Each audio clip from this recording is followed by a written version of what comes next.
സ്വാഗതം. ഇനി junior instructor fitter exam വരാനായിട്ട് പോവുകയാണല്ലേ. സോ അതുപോലെയുള്ള ഒരുപാട് കോമ്പറ്റീറ്റീവ് എക്സാമുകൾ വരാറുണ്ട്. സോ ഏറ്റവും അധികം കോമ്പറ്റീഷൻ നടക്കുന്ന ഒരു ട്രേഡാണ് ഫിറ്റർ എന്ന് പറയുന്നത്. നിങ്ങൾ ഏത് റാങ്ക് ലിസ്റ്റ് പരിശോധിച്ച് കഴിഞ്ഞാലും ഒരുപക്ഷെ മറ്റ് ട്രേഡുകളുടെ കേരള PSCയുടെ റാങ്ക് ലിസ്റ്റുകൾ പരിശോധിച്ച് കഴിഞ്ഞാൽ അതിനകത്ത് ഡിപ്ലോമ, ബിടെക്, എംടെക്കുകാരൊക്കെ ഒരുപാടുണ്ട് എന്ന് നിങ്ങൾക്ക് മനസ്സിലാക്കാൻ സാധിക്കും. പക്ഷേ ഫിറ്റർ പോലെയുള്ള ഒരു എക്സാമിൻ്റെ പ്രീവിയസ് റാങ്ക് ലിസ്റ്റുകൾ പരിശോധിച്ച് കഴിഞ്ഞാൽ, അല്ലെങ്കിൽ ഇനി വരാനായിട്ട് പോകുന്ന റാങ്ക് ലിസ്റ്റുകളൊക്കെ പരിശോധിച്ച് കഴിഞ്ഞാൽ അവിടെ ഒരുപാട് ഐറ്റിക്കാരുള്ളതായിട്ട് നിങ്ങൾക്ക് കാണാനായിട്ട് സാധിക്കും.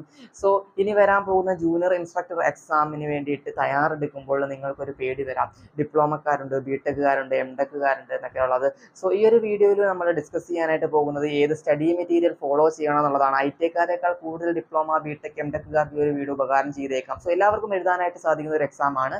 സോ ഞാൻ ഏറ്റവും കൂടുതൽ ആഗ്രഹിക്കുന്ന ഒരു ജോബ് കൂടിയാണ് ജൂനിയർ ഇൻസ്ട്രക്ടർ എന്നുള്ളത്. പക്ഷേ നിലവിൽ എനിക്കിത് എഴുതാനായിട്ട് സാധിക്കത്തില്ല, കാരണം ഞാൻ കഴിഞ്ഞ വർഷത്തെ പാസ് ഔട്ട് ആണ്. സോ എൻ്റെ അധ്യാപകൻ എന്ന് പറയുന്നത്, എൻ്റെ ഇൻസ്ട്രക്ടർ എന്ന് പറയുന്നത് IT പഠിക്കുകയും ശേഷം നല്ല രീതിയിൽ കഷ്ടപ്പെട്ടിട്ട്, നല്ല രീതിയിൽ തന്നെ കഷ്ടപ്പെട്ടിട്ട് ഈ ഡിപ്ലോമ, ബിടെക്, എംടെക്കുകാരോടൊപ്പം കോമ്പറ്റീറ്റ് ചെയ്ത് ഈ എക്സാം എഴുതുകയും ഈ ഒരു ജോബ് നേടുകയും ചെയ്തിട്ടുള്ള ഒരാളാണ്. സോ അദ്ദേഹം എനിക്ക്, ആ ഒരു അധ്യാപകൻ എനിക്ക് തന്നിട്ടുള്ള കുറേയധികം മോട്ടിവേഷൻസ്, അല്ലെങ്കിൽ കുറേയധികം അനുഭവങ്ങൾ, കുറേയധികം നിർദ്ദേശങ്ങൾ, ഇതൊക്കെ കൃത്യമായിട്ട് ഫോളോ ചെയ്യാൻ വേണ്ടിയിട്ടാണ് ഞാൻ ആഗ്രഹിക്കുന്നത്. അതുപോലെ തന്നെ നിങ്ങൾ ഈ ഒരു ജോബിനെ ഈ ജോബ് വേണം എന്നുള്ള താല്പര്യത്തോട് കൂടിയിട്ട് വളരെ കൃത്യമായിട്ട് ഫോളോ ചെയ്ത് കഴിഞ്ഞാൽ, നിങ്ങൾ IT ആയിക്കോട്ടെ, ഡിപ്ലോമ ആയിക്കോട്ടെ, ബിടെക് ആയിക്കോട്ടെ, എംടെക് ആയിക്കോട്ടെ, ആരായിരുന്നാലും നിങ്ങൾക്ക് ഈ ഒരു ജോബിലേക്ക് നേടാനായിട്ട് സാധിക്കുന്നതായിരിക്കും. സോ നിങ്ങൾ ഈ ഒരു ജോബിൽ നേടിക്കഴിഞ്ഞാൽ തന്നെ നിങ്ങളുടെ മുന്നിലിരിക്കുന്ന ഓരോ ട്രെയിനികളെയും, നിങ്ങൾക്ക് കൃത്യമായിട്ടുള്ള ഐഡിയ ഉണ്ടെന്നുണ്ടെങ്കിൽ ആ ഓരോ ട്രെയിനിയെങ്കിലും നിങ്ങൾ അവരുടെ ലൈഫിൽ നിങ്ങളെ എന്നും ഓർമ്മിപ്പിക്കുന്ന തരത്തിൽ. സോ ഞാൻ എൻ്റെ അധ്യാപകനെ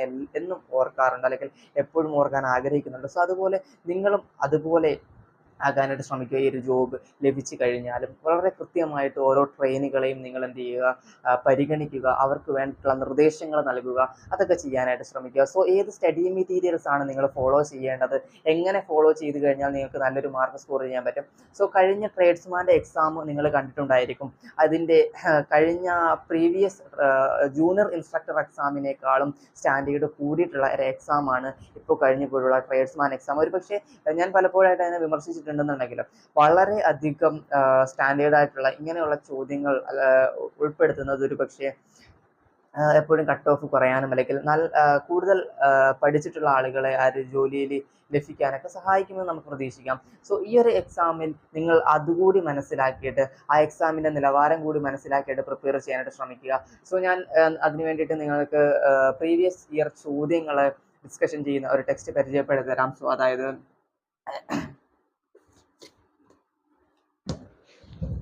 നിങ്ങൾ ഒരുപക്ഷെ കണ്ടിട്ടുണ്ടായിരിക്കും YCTൻ്റെ നല്ല വലുപ്പത്തിൽ, നല്ല തടുപ്പമുള്ള ഫിറ്ററിൻ്റെ വോളിയം 1ഉം വോളിയം 2ഉമായിട്ട് യൂത്ത് കോമ്പറ്റീഷൻ ടൈംസിൻ്റെ ഫിറ്റർ ടെക്സ്റ്റ് ബുക്ക്. സോ ഇത് ഞാൻ ആദ്യത്തെ 10 റാങ്കിൽ വരണമെന്നുള്ള ഉദ്ദേശത്തോടു കൂടി തന്നെ മേടിച്ചിട്ടുള്ള ടെക്സ്റ്റ് ആയിരുന്നു, അതായത് ട്രേഡ്സ്മാൻ്റെ എക്സാമിന്. സോ പക്ഷേ ഞാൻ ഇതിനെ അപ്രോച്ച് ചെയ്തിട്ടുള്ള രീതി തികച്ചും റോങ് ആയിട്ടുള്ളതാണ്. കാരണം എന്താണെന്ന് വെച്ച് കഴിഞ്ഞാൽ, മുൻ വർഷത്തെ പ്രീവിയസ് ഇയർ ചോദ്യങ്ങൾ നിങ്ങൾ കണ്ടാൽ മനസ്സിലാകും. വളരെ വളരെ സിമ്പിളായിട്ടുള്ള ചോദ്യങ്ങളായിരുന്നു, വളരെയധികം സിമ്പിളായിട്ടുള്ള ചോദ്യങ്ങളായിരുന്നു. ഇത്തരത്തിലുള്ള എക്സാമിനും അത്തരത്തിലുള്ള ചോദ്യങ്ങൾ ഉൾപ്പെട്ടിട്ടില്ല എന്ന് ഞാൻ പറയുന്നത്, ഉൾപ്പെട്ടിട്ടുണ്ട്. സോ പക്ഷേ ഇത്തരത്തിലുള്ള ടെക്സ്റ്റ് ബുക്കിനെ ഞാൻ ആ ഒരു രീതിയിലാണ് ഫോക്കസ് ചെയ്തിട്ടുള്ളത്. ഞാൻ ഇതിനകത്ത് 1000 വെൽഡിങ്ങിൻ്റെ 1000 ചോദ്യങ്ങൾ ഉൾപ്പെടെയുള്ള എല്ലാ ചോദ്യങ്ങളും ഞാൻ വായിച്ചിട്ടുണ്ട്. പക്ഷേ ഞാൻ ആ ഒരു ചോദ്യങ്ങളെ ഞാൻ കണ്ട ഒരു രീതിയുണ്ട്. ഇതിനകത്ത് ഏറ്റവും ചെറിയ ചോദ്യങ്ങൾ മുതൽ നല്ല കോംപ്ലിക്കേറ്റഡ് ആയിട്ടുള്ള ചോദ്യങ്ങൾ വരെ ഉൾപ്പെട്ടിട്ടുണ്ട്.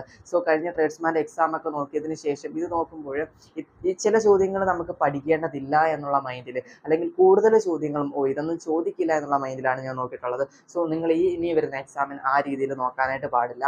ഏത് ക്വസ്റ്റ്യൻസ് വന്നാലും അറ്റൻഡ് ചെയ്യണം എന്നുള്ള ഉദ്ദേശത്തോട് കൂടിയിട്ട് ഇതിനെ അപ്രോച്ച് ചെയ്യുക. സോ ചിലർ ആലോചിക്കും, ഈ ടെക്സ്റ്റിനെ നീ എന്തിന് പരിചയപ്പെടുത്തുന്നു, ഇനി ഇത് എല്ലാവരും പഠിക്കില്ല, അങ്ങനെ ഒന്നും ആർക്കും തോന്നണ്ട. കാരണം ഈ ടെക്സ്റ്റ് പഠിക്കണമെന്നുണ്ടെങ്കിൽ നിമി കംപ്ലീറ്റ് ആയിട്ട് അറിയുക തന്നെ വേണം. ആദ്യം നിമി നന്നായിട്ട് പഠിച്ചിട്ടേ ഈ പുസ്തകത്തിൽ തൊടാനായിട്ട് പറ്റുള്ളൂ.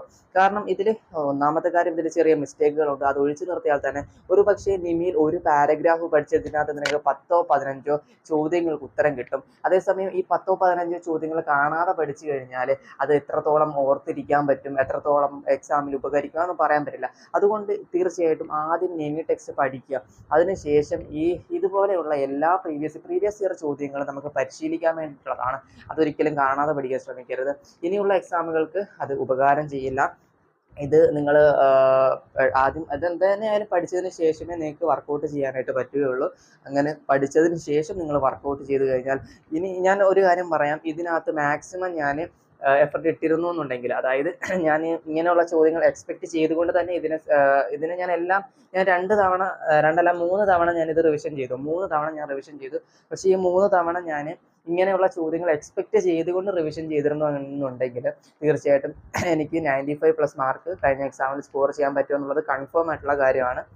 കാരണം അത്രയ്ക്കും എന്താ പറയുക, ഇതിനകത്ത് ചോദ്യങ്ങൾ ഉൾപ്പെട്ടിട്ടുണ്ട്. കാരണം ഇതിനകത്ത് ഒന്ന് ആലോചിച്ച് നോക്കിയാൽ, ഇതിനകത്ത് 15,000 ചോദ്യങ്ങളുണ്ട്. നമ്മുടെ ടെക്സ്റ്റിൽ ഉൾപ്പെട്ടിട്ടുള്ള ചോദ്യങ്ങൾ മാത്രമല്ല, ഡിപ്ലോമ ലെവലും ബിടെക് ലെവലും എംടെക് ലെവലും ഒക്കെ ഉള്ള ചോദ്യങ്ങൾ ഇതിനകത്തുണ്ട്. കാരണം അസിസ്റ്റന്റ് ലോഗോ പൈലറ്റിൽ ചോദിച്ചിട്ടുള്ള പ്രീവിയസ് ഇയർ ചോദ്യങ്ങളൊക്കെ ഇതിനകത്തുണ്ട്. സോ നിമീൻ്റെ ക്വസ്റ്റ്യൻസ് മാത്രം അല്ല ഇതിനകത്തുള്ളത്. പിന്നെ ഏഷ്യൻ പബ്ലിക്കേഷൻസ്, ഏഷ്യൻ പബ്ലിക്കേഷൻസിൽ ഉൾപ്പെട്ടുള്ള ചോദ്യങ്ങളും ഇതിനകത്തുണ്ട്. അപ്പം ഇതിൻ്റെ വില 1000-ന് മുകളിലാണ് നിലവിലെ പ്രൈസ് എന്ന് പറയുന്നത്. പക്ഷേ നിങ്ങളിത് മാക്സിമം വർക്കൗട്ട് ചെയ്ത് കഴിഞ്ഞാൽ, പിന്നെ മടിയുള്ളവർക്ക് ഒരിക്കലും ഇത് തൊട്ട് നോക്കാൻ കൂടി പറ്റൂല. അതൊന്നുകൂടെ പറയാം. ഞാൻ അപ്രന്റീഷിപ്പ് ചെയ്തുകൊണ്ടിരിക്കുകയാണ് നിലവിൽ. സോ എനിക്ക് അവിടെയുള്ളവർ നല്ല സപ്പോർട്ടായിരുന്നു എന്നുള്ളത് കൊണ്ട് എനിക്ക് മാക്സിമം ടൈം കിട്ടിയിരുന്നു. സോ ഞാൻ അവിടെ ആയിരുന്നെങ്കിൽ കൂടിയിട്ട് എനിക്ക് പഠിക്കാൻ വേണ്ടിയുള്ള എല്ലാ സൗകര്യങ്ങളും അവിടെയുള്ള ആളുകൾ ചെയ്തു തന്നിട്ടുണ്ട് എന്നുള്ളത് കൊണ്ട് എനിക്ക് സമയമുണ്ടായിരുന്നു. അതുകൊണ്ട് തന്നെയാണ് ഈ ചോദ്യങ്ങൾ എനിക്ക് 3 ടൈംസ് റിവിഷൻ ചെയ്യാൻ പറ്റിയത് എന്നുള്ളത്. ഓക്കെ, സോ എന്നിട്ട് കൂടി നിങ്ങൾ പിന്നെ ഇതിൻ്റെ കഴിഞ്ഞ ട്രേഡ്സ്മാനെ കട്ട് ഓഫ് നമ്മൾ 90, 85 ഒന്നും പ്രതീക്ഷിക്കേണ്ട. സോ 75 ഒക്കെ ആകാം എന്ന് പ്രതീക്ഷിക്കുന്നു. 75 അതിൽ കുറവൊക്കെ ആയിരിക്കും കട്ട് ഓഫ് ട്രേഡ്സ്മാൻ്റേത്. മറ്റുള്ളതിൻ്റെ അതിനേക്കാളും കൂടുതലായിരിക്കും. സോ പിന്നെ കട്ട് ഓഫ് എന്ന് പറയുന്നത് ഇപ്പം വേക്കൻസിയുടെ 3 ടൈംസ് ആണ് ലിസ്റ്റിൽ ഉൾപ്പെടുത്തുന്നതെന്ന് പറയുന്നു. അങ്ങനെയാണെന്നുണ്ടെങ്കിൽ കട്ട് ഓഫ് കൂടും.